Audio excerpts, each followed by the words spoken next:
Shalom, shalom. This video is about the two gospel portions for Sukkot and Sukkot in the Hebrew calendar year of 5786.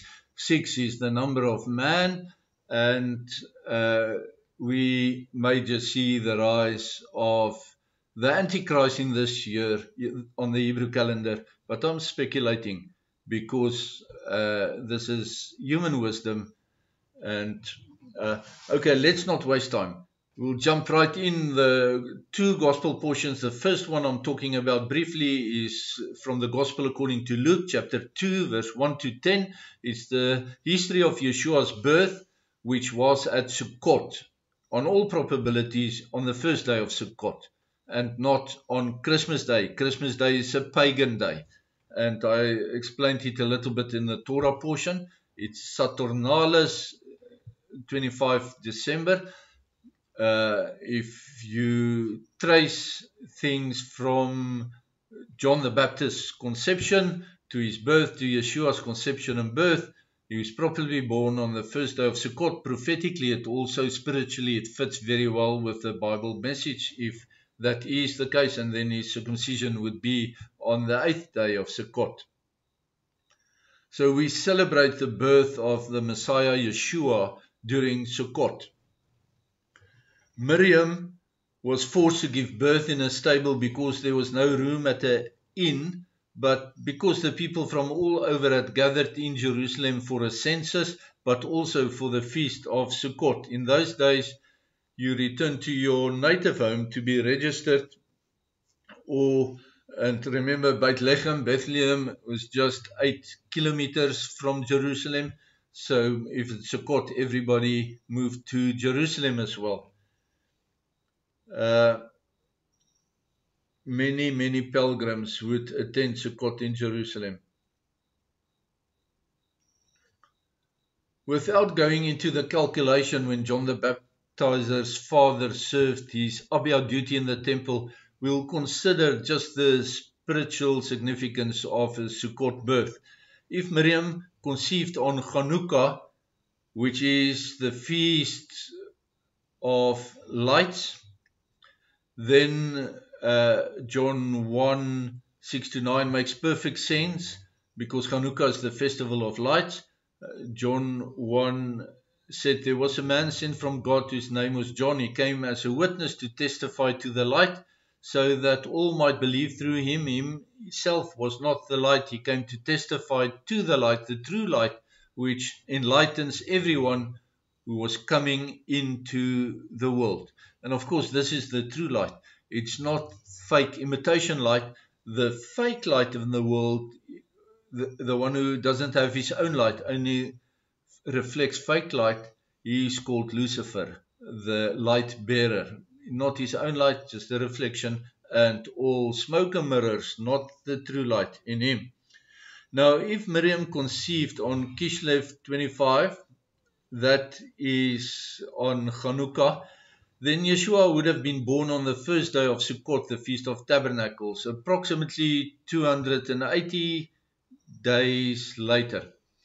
Note that it could be as long as 285 days, because there sometimes are longer days in the Jewish months, depending on the new moons. But 25 Kislev to 25 Tishrei is a full 9 months on the Jewish calendar. A Jewish month is shorter than a Gregorian month, because it goes from new moon to new moon. So if we deduct 10 days from the 25th day of Tishrei to the first day of the Feast of Tabernacles, which is exactly on the 15th day of Tishrei, that would be Yeshua's birthday. It is therefore no coincidence that Yod-Heh-Vav-Heh ordained that the 15th day of Tishrei, the 7th month, will be the very first day of the Feast of Tabernacles, or Sukkot, and that it should be celebrated with unrestrained happiness. There is some false teaching that say this is a commandment to drink as much as you want. That's not, because we don't derive our joy and our happiness from alcoholic beverages, but from the Spirit.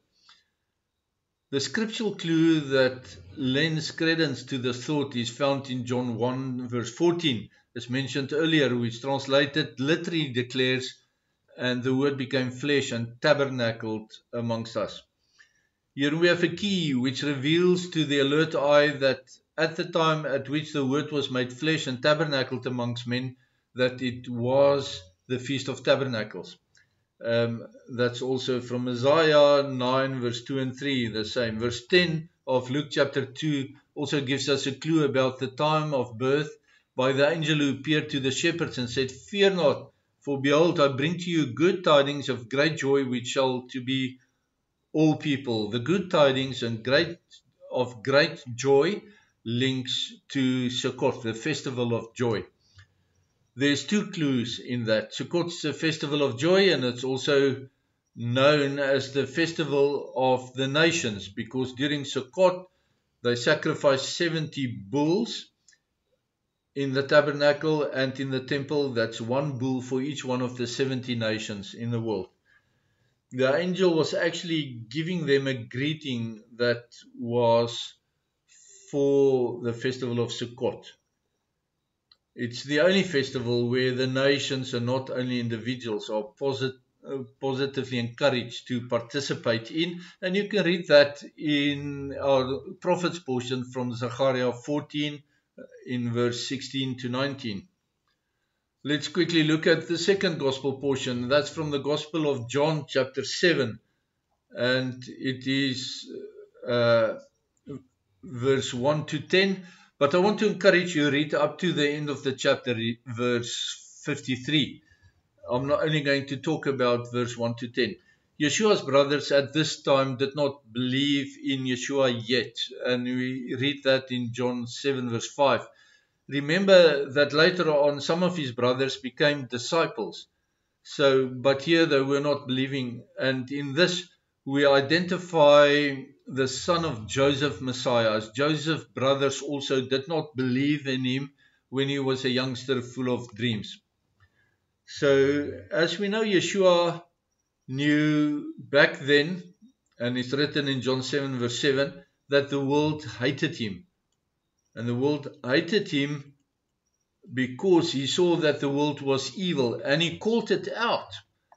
Some 500 years earlier in Bible history, the prophet Jeremiah had the same experience. He called sin to be sin, and he was hated for that, even called Busi, the hated one.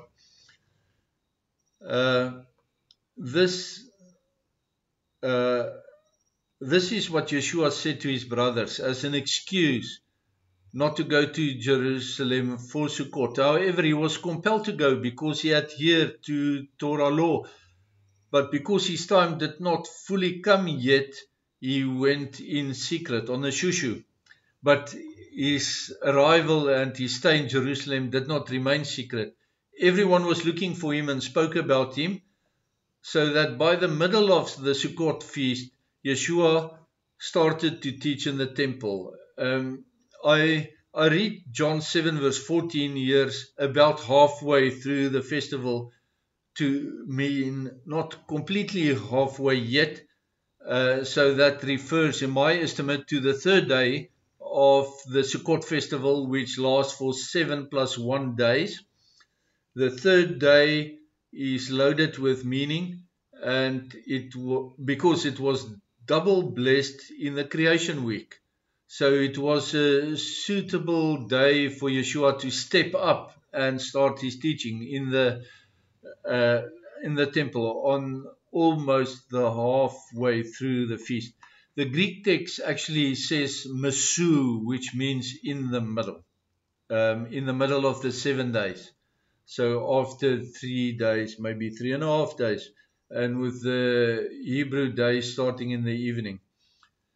The Judean leaders were blown away by Yeshua's teaching, and they recognized that it was brilliant, even miraculous for someone who did not attend a prestigious yeshiva, they said, and that is written in John 7. He did not waste time beating around the bush when he asked them why they did not keep the Torah. That's John 7 verse 19, with reference to their hateful plans to have him murdered. It's interesting that whilst Yeshua addressed the leaders, it was the crowd who accused him of being possessed, denying that anyone wanted to kill him. The leaders did not deny it. His accusation was addressed at the leaders. The crowd's accusation that he was possessed did not relate to paranoia, but their lingering disgust because Yeshua healed the man on the Shabbat. He's answering the crowd. He compared healing to circumcision, which circumcision is permitted on the Shabbat because it's counted as avodah labor and not as melacha labor.